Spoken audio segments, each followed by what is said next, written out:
You've been here before, correct? Yeah, I've been here before. Have you made any kind of filings on your behalf? Yeah, quite a few. This is the city of Detroit versus Jamil Amir Lockhart. Appearance for the record, please.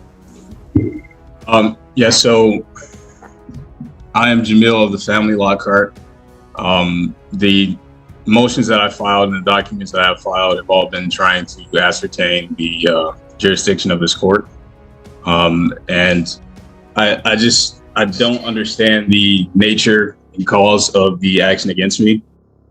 And I'm trying to understand under what jurisdiction the court intends to proceed. First of all, is this going to be a civil or a criminal action? Criminal. Okay. Your Honor, the Constitution grants this court two criminal jurisdictions. One is criminal jurisdiction under the common law, and one is a criminal jurisdiction under admiralty or military tribunal, from Article 1, Section 8, Clause. All right, guys. Right from the opening seconds, you can already feel where this is headed. Lockhart walks in with absolute confidence, not because he understands the law, but because he memorized internet buzzwords. He isn't here to resolve charges. He's here to perform. Notice how he avoids basic questions like appearances and filings and instead jumps straight into jurisdiction. That's the tell. Sovereign citizens don't argue facts. They argue reality itself. Judge Perkins immediately clocks this and keeps it procedural. But Lockhart mistakes patience for weakness. This opening exchange sets the tone. One side grounded in court rules, the other convinced the courtroom it's a philosophical debate club. Does the court intend to try me? Where is your motion, sir? There's a motion filed there. It's a motion to dismiss based on lack of subject matter jurisdiction. All right, I'm going to deny that motion. I'm going to set a bench trial or jury trial if you choose. Which one would you want to have? Okay, Your Honor, under what grounds, what facts and findings and conclusions of law are you denying that motion to dismiss? I'm trying to understand the jurisdiction of the court. You have not disclosed it to me. I'm asking you to disclose it to you. Check the court rules, sir. Well, Your Honor, the Sixth Amendment grants me the right to understand the nature and cause of any action brought against me, and it grants you the duty to inform me. So I don't think you would be breaching your oath of office if you were to inform me under which jurisdiction this court intends to proceed. In order for me to intelligently defend myself without an attorney, I need to understand which jurisdiction the court intends to proceed to conduct a defense. You have a very good attorney on the line, Mr. Elwood Terry. If you want to speak to him in a breakout room, I can give you that opportunity. Other than that, I'm going to set a bench trial or a jury trial in the matter. Okay. Please let the record show that I have attempted to understand or to ask what is the jurisdiction of the court is operating under. And it appears that the court is operating under a secret jurisdiction.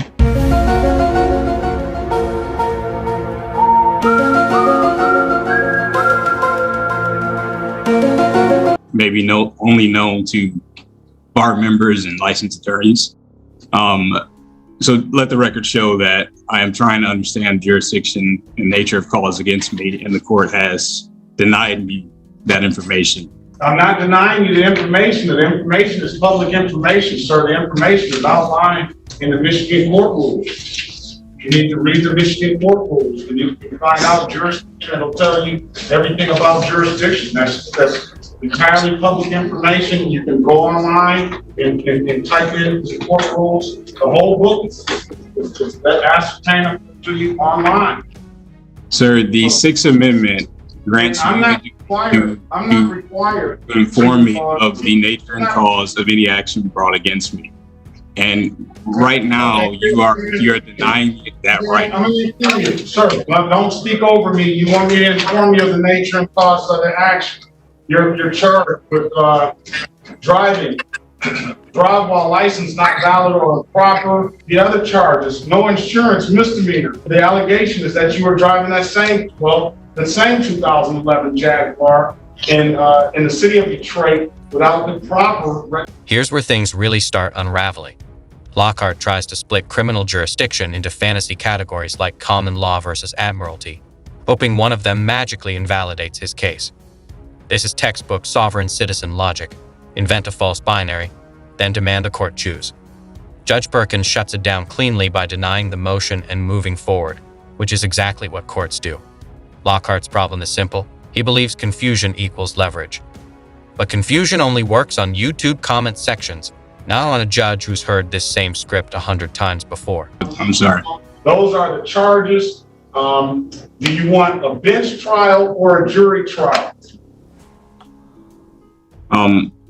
Your Honor, I am trying to understand the jurisdiction of this court. And I told As I said, you told me it was a criminal jurisdiction. If you read the Michigan court rules, the Michigan court rules will tell you and give you jurisdiction. So they have a copy of the Michigan court rules online or at the public library. I'm sure it is not as easily ascertainable, and we're not going to keep going down this road, young man. Do you want a bench trial? So I cannot. I'm asking you a very specific question, and it is this a criminal jurisdiction under common law, or is it a criminal jurisdiction under military tribunal? Listen, it's let's move on to the next person. Sir, please answer that. It can only be one or the other. You'll leave me no choice but to hold you in contempt. I'm asking you a specific question. You're just. I do not wish to be held in contempt. I am trying to exercise my Sixth Amendment right. I can show you Constitution is exercise. Now the judge spells out the charges clearly, slowly, and on the record. No license, no insurance, no registration. Simple, concrete, undeniable. This is the moment Lockhart should pivot, but instead he doubles down. He ignores substance and keeps chasing abstract authority. That's because facts trap him, while theories give him room to dodge. The judge's warning about contempt isn't aggression. It's a boundary. Courtrooms run on order, not endless circular questioning. Lockhart isn't asserting rights here. He's refusing to engage with reality. Okay, if you have a motion that I've already denied one of your motions, if you have another motion, under what basis? Under what grounds have you denied my motions? It's not my job to explain to you all of the court rules, sir. Sir, there's only two jurisdictions which this court can operate under. Just like any other, you're going to be treated just like any other lawyer that comes in this courtroom. So you have to know the rules. Yeah, so I'm not trying to seek legal advice or ask you what the rules are. I'm asking you a very specific question. There can only be two jurisdictions under criminal law. And is it under common law or is it? This section perfectly shows the sovereign citizen fatal flaw. They demand answers while refusing to accept any. Judge Perkins repeatedly points him to public court rules, but Lockhart acts like law must be personally narrated to him or it doesn't exist. Courts don't work that way. Rights don't include private tutoring sessions. When the judge mentions contempt, it's not punishment, it's prevention. Without limits, this hearing would never end.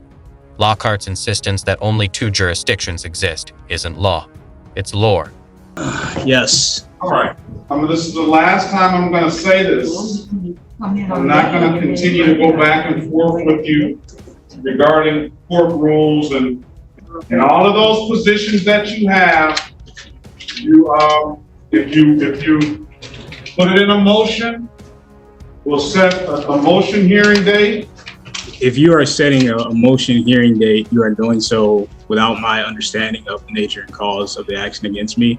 Listen, I cannot move forward until I have these questions answered. These are basic questions that you are obligated under the Sixth Amendment. I'm not obligated to answer any of that stuff. I told you, I gave you the answer to that stuff by looking in the court rules. You're obligated to know the rules. Sir, what you mentioned is statutory law. And if we are proceeding under some kind of statutory law, I motion that we dismiss for lack of a sworn complaint or anything signed by injured party. And in fact, where is the injured party? Is the officer present, and who is the injured party in this case? The officer is not required to be present today. It is It is a pretrial date. I'll hold that, dismissal motion in abeyance until the date of trial. If the date of trial, if there's no signed complaint on the date of trial, then we will dismiss by no signed complaint. So I'll give the city an opportunity to come up with a signed complaint. I'm sorry, is the city the injured party here? Yeah, you're here. Okay, well, sir, I move that we either dismiss this case or move this case to federal court. If the city is the plaintiff or injured party, they cannot also be the judge and prosecutor. File a motion on that, sir. If you're saying that I do have a signed complaint one. Well, that brings me back to my original question. Is this a statutory proceeding? Because if there is, there would have to be an international contract or agreement. And I would implore the prosecution to put that agreement on the record and explain how I am party to it. Young man, you got to go do your homework, okay? And it appears that you're taking this position and you're adamant about this position, and you're free to do that. Now, whether you're going to win at this position, that's going to be up to what you say in your brief, and how it relates to the law, and we'll make a decision on that stuff, okay? But at this point, you need to educate yourself, because you seem like a very articulate, educated young man. You need to educate yourself on court rules and procedure. Until you get it correct, we can't talk, because we have to be speaking the same language, okay? I mean, that's the main thing I'm trying to understand here, sir. Is this a common law criminal procedure? I've given you some direction on. Well, sir, I don't know which rules. If you could tell me where I could find the rules for. I told you, go to Michigan court rules. They got Michigan court rules. They have rules for criminal procedure under statutory law. Yes. At this point, Lockhart starts stacking motions like sandbags against a flood. Signed complaint, injured party, officer presence. None of these apply the way he thinks they do. Judge Perkins actually gives him a break by allowing the city time to cure any defects. That's generosity. Instead of recognizing that, Lockhart interprets flexibility as proof of weakness. This is where ego replaces strategy. He's not trying to win. He's trying to feel right, and that never ends well in court. It'll answer, well, close to 1,000 pages. It has those questions outlined in there. You're expected to know Are that. those Michigan court rules, is that statutory law? I'm not going to keep going back and forth with you, sir. Whatever motions that you have, that's how you speak to the court, through motions. And whatever motions that you have, I will review it. I read all the motions that come across. I check all the law myself. And if you have some law, I would suggest that law that you're saying that we don't. Your Honor, there is no international contract. I mean, we've asked the prosecutor to produce an international contract that would bind me to this statutory proceeding. And I'm not aware of any contract. In the absence of such contract. Here comes the international contract nonsense, one of the most persistent sovereign myths. Lockhart genuinely believes laws only apply if he personally signed an agreement. Judge Perkins demolishes this with a simple explanation. Public roads, public services, public rules. Participation equals obligation. This isn't controversial. It's foundational. Lockhart's argument would erase criminal law entirely if accepted. The judge's response isn't mocking. It's corrective. But correction only works if the student is willing to learn. The circuit court, and you can appeal my decision as it relates to that. But we're not going to keep on going back and forth. I think we should move this case to federal court. As I stated, if the city is the injured party. File a motion so I can, on your removal motion, file a motion. I do not wish to continue or delay this any further. There's been no evidence presented to substantiate any kind of jurisdiction in this case. This is our second time. I've asked for this the first time. And there's been no evidence of any jurisdiction, and I don't understand why, you're insisting on, moving to another court date and we have not addressed this very basic and fundamental issue of jurisdiction. If it cannot be proven and proven on the record, then this case must be dismissed. Well, I mean, I don't understand why we are delaying this any further. We don't have to delay it any further. I can put a warrant out for your arrest, and you don't have to show up. I mean, you'll have to deal with that then, but at some point, you're gonna have to deal. This is where the judge's patience starts thinning, and understandably so. Lockhart keeps repeating the same question, expecting a different outcome. Courts call that obstruction. The judge offers a clear path. File motions, cite law, follow procedure. Lockhart refuses because procedure undermines his script. He wants oral dominance, not written scrutiny. That's why he keeps talking. Silence would force him to confront the weakness of his claims. If you're telling the court that you're not gonna come back to any court dates, then that's up to you. All I can do. What I'm saying, sir, is I don't wish to delay this any further. There has been no proof of jurisdiction. There is no live injured party. I mean, there's a claim that the city of Detroit is an injured party, but I'm not aware of any international agreements or contracts that I've entered into with the city of Detroit. And the prosecutor can't provide that. And it seems like there's a bias going on here, because flat on his face, the prosecutor hasn't even spoken on this issue. And you just insist that we move to another court date. And I don't understand. I mean, your oath of office is to uphold the Constitution. And what I'm asking is, what you're saying in essence is that I don't have any. The warrant discussion is the turning point. Judge Perkins explains consequences calmly, but Lockhart hears persecution. This is the sovereign citizen paradox. They demand authority prove itself, then act shocked when authority enforces itself. The judge isn't escalating, the situation is. Lockhart's refusal to commit to appearing in court leaves the judge only one option. Actions have outcomes, even if you don't consent to them. Read the Michigan court rules, read your statutes, read the Constitution over again, and you'll find that.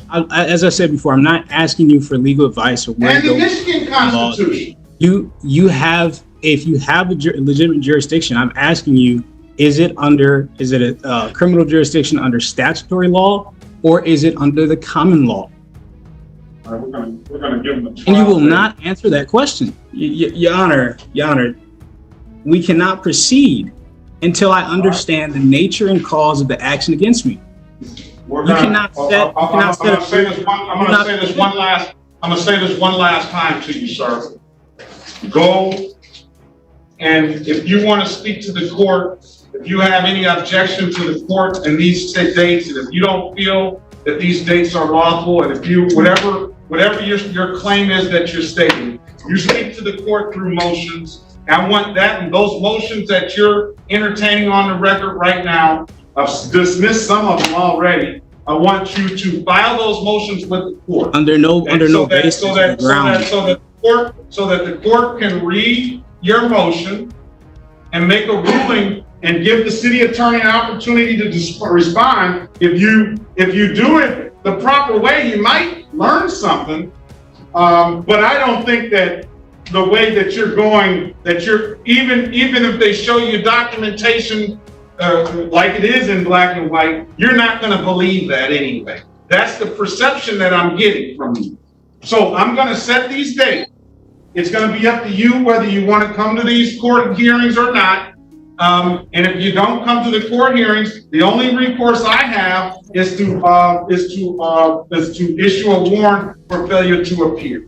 Okay, so sir, I still have this same question that you keep failing to answer, and without that question being understood, and that's it. I'm done talking about it. Okay, that's it. So I'm going to set a let the record show that the judge has refused. Listen, sir, don't interrupt me again. Okay? Don't interrupt me again. Let's set a motion date for. I do not consent. Please don't. Now we enter the danger zone. Contempt. The judge repeatedly asks him to stop interrupting. Lockhart cannot. This isn't about rights anymore. It's about control. Courtrooms require hierarchy to function. When Lockhart ignores direct orders, contempt becomes inevitable. The judge explains this clearly, but Lockhart is too focused on being heard to listen. Ironically, his need to talk is exactly what gets him silenced. Exercise of an amendment right cannot be converted into a crime, sir. I'm holding you in contempt of court, sir. As I stated before, I'm trying to understand the jurisdiction of the I'm not court going to deal with you. You're going to as jail. pursuant to Let's pull out the contempt the Sixth Amendment. Whatever paperwork we need to do and fill it out, we're going to fill it out this time. I'm holding your client. Well, Mr. Berry, you are, I guess, not representing this client because this client is probably, do you want the representation of a lawyer, sir, at this point now, sir? Because now you're looking at 30 days in the Wayne County Jail. The lawyer offer is the lifeline. Free counsel, experienced, ready to help. Lockhart refuses, not because the lawyer is bad, but because accepting help would mean accepting the system. Sovereign citizens can't do that. Their identity depends on opposition. When the judge mentions jail time, the stakes finally become real. This is no longer theoretical. And still, Lockhart won't stop. The jurisdiction of this court, and this court has refused me that answer. And apparently it is a jurisdiction only understood to bar members and licensed attorneys. This is a direct violation of the Constitution, and I do not consent. I do not agree. That's it.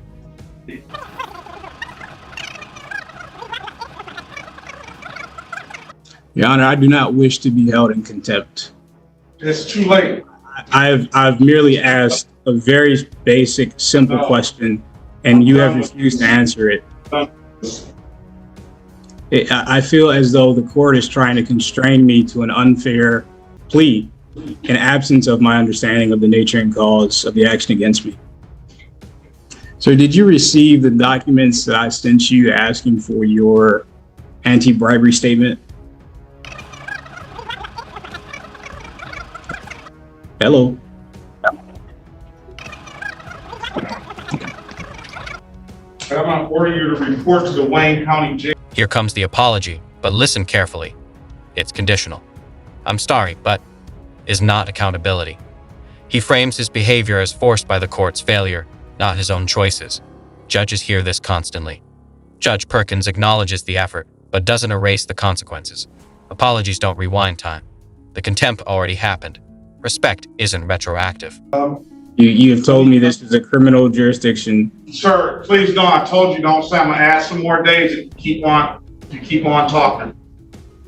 You already got 30 days. I don't understand, sir. I'm adding more if you keep on talking. Please do not say anything else. I'm sorry, Your Honor. It happened very fast. It's happening again right now on the record. So those are the reasons I'm just that I apologizing. find, again, another contempt. And it just continues to happen. And I'm going to, now, if you have one more interruption with me, sir, I'm going to add another 30 days to that. And you're looking at 60 days. You're going to get 30 days. Right now, you're going to get 60 days if you have one more interruption too. And it will be no early release. At this point, I'm going to order you to report to the Wayne County Jail. Sir, do you have any further questions? I just want to make sure I can speak without being held in contempt or. Yes, you may speak. I asked you, do you have any further questions, sir? Thank you. Your Honor, I would just like to tell you, man to man, that it was not my intent to be in contempt. Has never been my goal. I try to do everything in accordance with the law. As you can see, I have filed documents. I filed motions. I've requested information from the court, all in a desperate effort to wrap my head around the proceedings and what's going on here today. And I'm sorry if I may have gotten frustrated and not being able to understand the nature and cause and action against me. But just again, that was not my intention. The final minutes seal it. Judge Perkins lays everything out. Rights were respected, procedures explained, opportunities given. What failed wasn't the system, it was compliance. Lockhart walks himself into 30 days because he couldn't stop talking long enough to think. This isn't tyranny, it's order. The lesson is brutal but simple. Court isn't about winning arguments, it's about following rules.